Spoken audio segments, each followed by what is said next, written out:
Je viens faire une dernière tournée, dernière journée à la recherche du lynx. Donc, petite dernière tournée, il me reste 3 heures peut-être, 4 heures avant le coucher de soleil. Le lynx est un animal qui est assez actif aussi durant la journée, donc j'ai des chances même en plein milieu de la journée de le croiser. Et j'espère vraiment que ça va être la bonne. J'ai encore changé de secteur. Un autre coin où encore une fois j'avais vu vraiment des traces fraîches l'année dernière. Et je viens d'arriver et c'est pas frais, mais je suis passé ici au début de mon périple et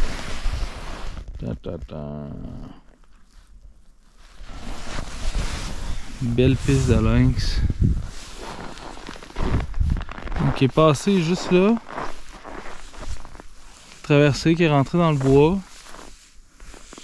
La trace s'en va vers là. Mais je vois pas d'où elle arrive, donc fort probablement qu'il a marché sur la route un bon bout. Ça a été recouvert par une petite couche de neige. Ils sont là, ils sont un peu partout, mais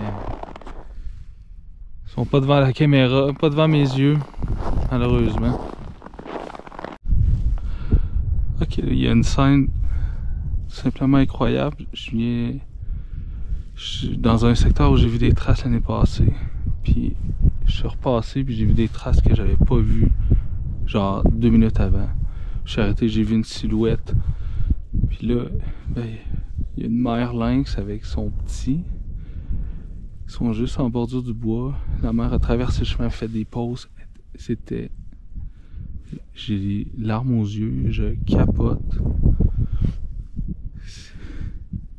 Ça fait 3 ans que je les cherche.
d'émotion. Merci tellement. Ça fait 3 ans. J'ai passé plus que 6 semaines à chercher les lynx. Puis là, j'ai ce cadeau-là.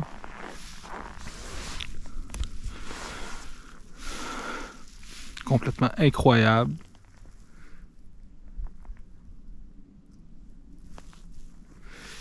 C'était fou raide. Fait que je suis arrivé, j'ai vu la trace. Je me suis arrêté pour voir si c'était frais. Et ensuite, j'ai vu la silhouette, puis c'était le jeune. Il était du côté opposé de la route. Donc je suis arrêté, donc là, j'ai capoté, j'essayais de me trouver un angle, puis tout à coup, je me suis retourné parce que le jeune, il fixait tout le temps à ma gauche. Puis il y avait la mer à genre même pas 15 mètres. J'étais au 400 mm. Et là, la mère a appelé son jeune pour qu'il traverse la route. Il a pas voulu. Elle est allée le rejoindre de l'autre côté. Et ensuite, elle a retraversé. Elle a attendu. Elle a réappelé. Puis il a fini par traverser plus loin. Vous voyez qu'il était plus craintif. Elle, pas du tout. C'est tellement des animaux qui sont placides. On dirait qu'il n'y a rien qui les perturbe. C'était insane. Ça valait chaque minute de froid de ces 3 dernières années pour ce moment-là. Je l'ai pas filmé, je dois vous avouer que quand le jeune a traversé puis qu'ils sont partis, puis je leur ai dit merci, puis j'ai fondu en larmes, c'était tellement beau.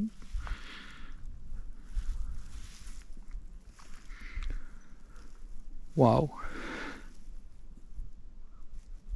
Je capote.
ça, c'est la trace qu'un bébé fait.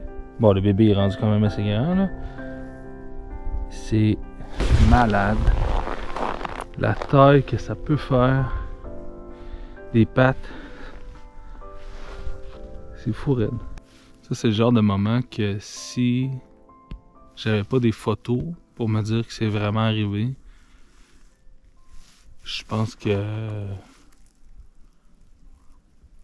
je croirais pas que c'est arrivé tellement c'était fou raide. Malade.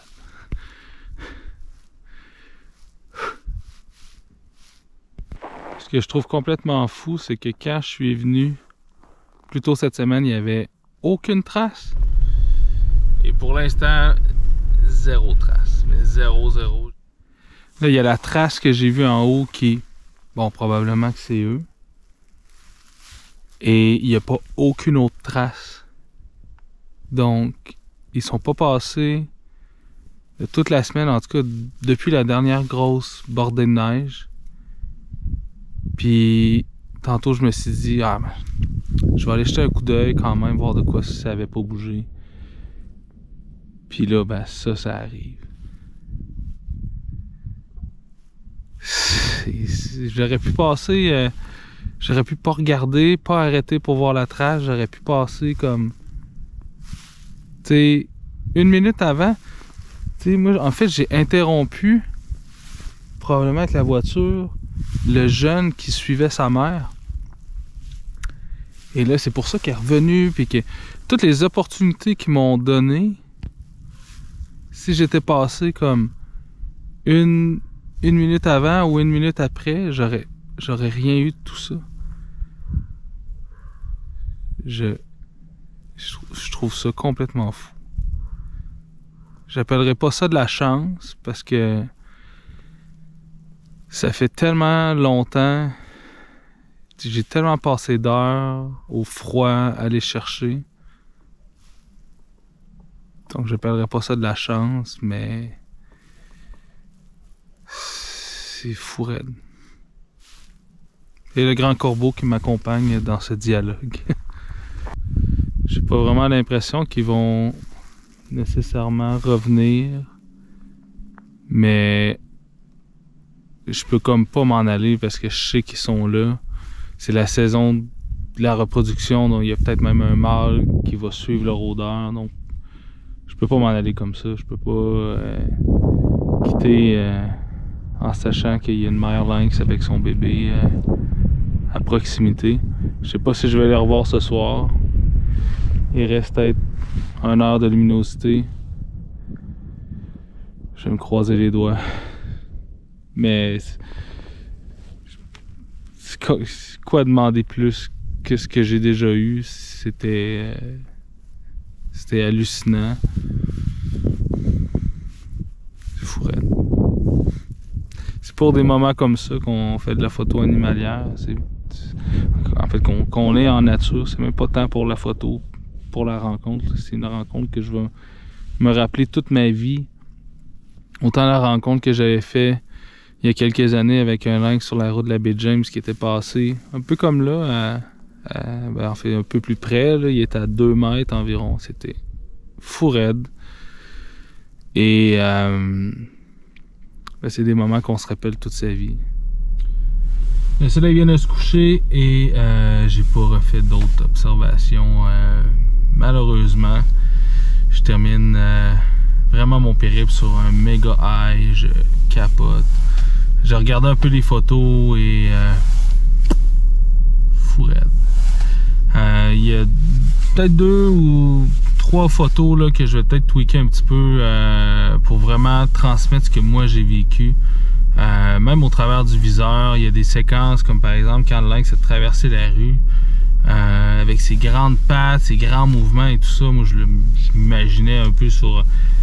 Il flotte sur la neige, il flotte, donc je vais peut-être juste appliquer un peu de correction du voile, des trucs pour vraiment aller chercher ce que moi j'ai vu et vécu. Je pense que le développement de la photographie par après la retouche, si on veut. Ça fait partie intégrante de la démarche artistique, premièrement. Et également, ça peut nous aider à vraiment retransmettre ce qu'on a vécu sur place. Et c'est ça. Mais je pense qu'il y a 2-3 trucs que je vais faire sur des images. Je fais pas énormément de retouches habituellement sur mes images, mais il y a ces deux-là, entre autres, là, que je pense que je vais juste comme flouter un peu avec un peu de correction du voile. Si jamais ces techniques-là, ça vous intéresse, je montre plein de trucs du genre sur ma page Patreon. Vous irez vous abonner. Vous avez accès à tout le contenu que je publie depuis 3 ans. Donc, c'est une belle manière de m'encourager aussi, qui me permet de faire ces expéditions-là. Et également d'en apprendre beaucoup sur la photographie. J'espère que vous avez aimé ce périple. Je suis vraiment content que ça se termine sur une note aussi positive. J'ai pas de mots pour dire ça, mais vraiment, c'est super top. Merci à vous tous qui m'avez regardé pendant 2 autres années à pas faire vraiment d'observation. C'est pas facile. Ça a été difficile vraiment au niveau du moral. J'en ai parlé un peu dans la précédente vidéo. Mais ça valait amplement la peine. Merci beaucoup à mon partenaire Laure Photo qui m'accompagne dans toutes mes aventures, ainsi qu'à tous mes membres Patreon, justement, qui me permettent de faire ces aventures-là, qui me permettent de vous montrer mes vidéos sur YouTube. Merci à vous tous.